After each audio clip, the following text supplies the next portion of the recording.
conseiller pour, au bout d'un certain temps, que le désir perdure? Effectivement, c'est un défi énorme, hein.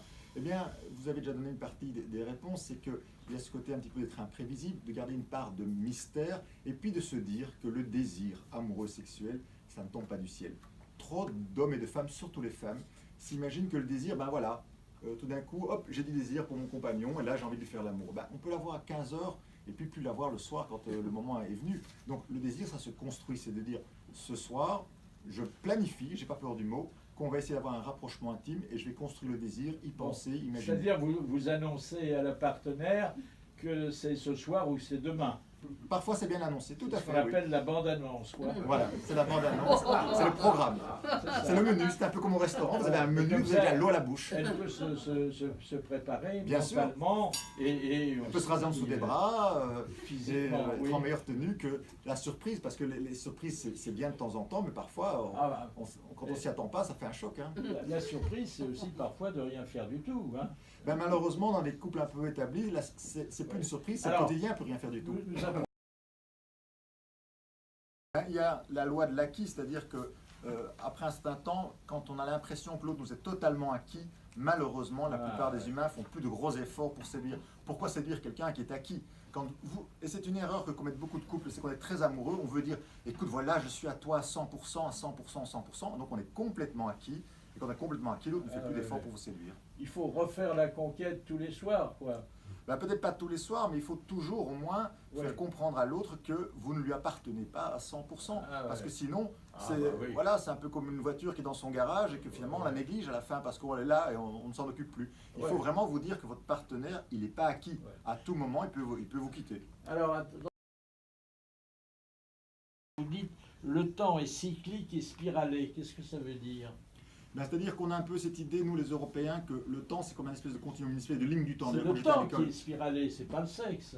C'est le temps, mais le temps sexuel aussi.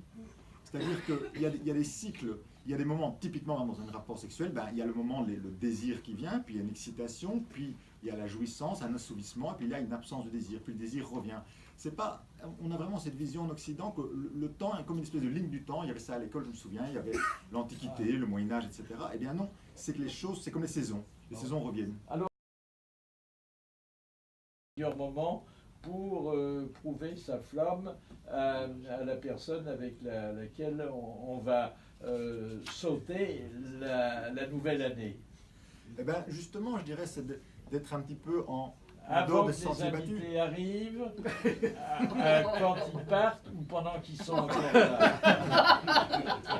Ça dépend un peu des mœurs et coutumes de chacun, mais je dirais par exemple, quand on revient de la soirée chez des amis ou chez des invités, de ne pas peut-être attendre d'être dans sa chambre pour passer à l'action, peut-être arrêter la voiture au bord de la route et déjà commencer peut-être une partie des agapes. Et pourquoi pas dans l'ascenseur? Ou dans l'ascenseur, effectivement. L'ascenseur est un lieu très inspirant, surtout si on habite au 15e étage. Au premier, c'est plus embêtant, on a moins de temps.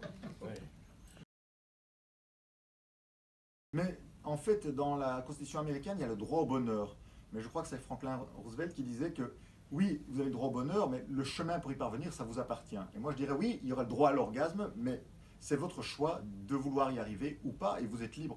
Moi, je suis sexologue, mais je le dis, les gens qui font le choix en pleine conscience, et d'ailleurs dans notre livre sur le bonheur sexuel, il y a la loi de la pleine conscience, de dire je ne veux pas avoir de vie sexuelle, ou je n'en veux plus, j'en ai eu pendant des années, maintenant j'arrête, eh bien je respecte profondément ce choix. Mais c'est d'être un choix conscient, et pas dire j'aimerais tellement avoir du bonheur amoureux, mais malheureusement, j'ai pas le courage de prendre les moyens pour y arriver.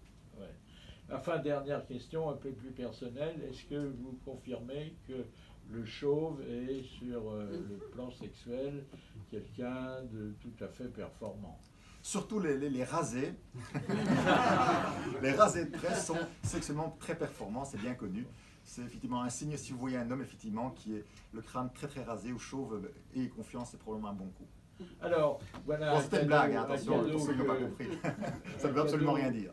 Un cadeau que le monsieur peut faire à la dame, que la dame peut faire au monsieur, ou que les voisins qui s'ennuient peuvent faire également, parce qu'ils seront payés en gémissement, comme vous l'avez indiqué, et que finalement, le sexe, l'acte sexuel, deviendra un acte social.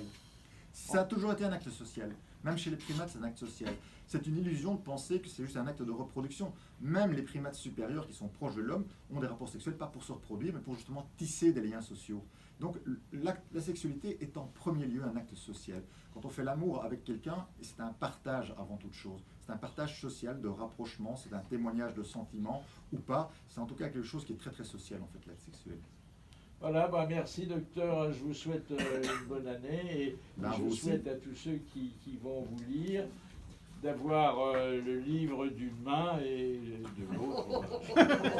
Voilà, ça fait partie de ces livres à lire d'une main.